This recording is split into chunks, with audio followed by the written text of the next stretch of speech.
Θεσσαλόνη Καλίκη, Γιάννη Γούλα, Ευαγγελία Προαδρική, Γιάννη Μανέλο και Δημήτρη Μανώλη.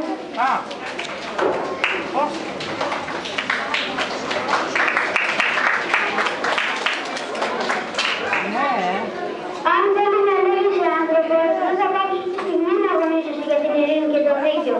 Θα βγεις του δρόμου, θα φωνάζεις, τα χείλη που σταματήσαν τις φωνές. Το πρώτο κόσμο να τους αφισφαίρει, μα εσύ δεν θα κάνεις ούτε βήμα πίσω. Κάθε κραυγή σου θα είναι μια πετριά στα εδάφια των πολεμοκάπηλων.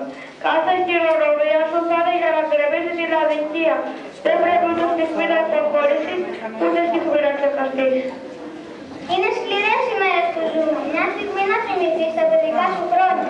Αφήνεις χιλιάδες παιδιά να κομματιάζονται την ώρα που παίρνεις τις πολιτείες. Δεν έχεις καιρό για τον εαυτό σου αν θέλεις να λέγεις άνθρωπος. Αν θέλεις να λέγεις άνθρωπος, μπορεί να χρειαστεί να πεθάνεις για να ζεις την άλλη. Να μπορείς πάνω από την ομοβροντία που σε σκοτώνει, εσύ να ακούς τα εκατομμύρια απλών ανθρώπων που τραγουδώντας πολεμάνε για την ειρήνη. Αν θέλεις να λέγεσαι άνθρωπος.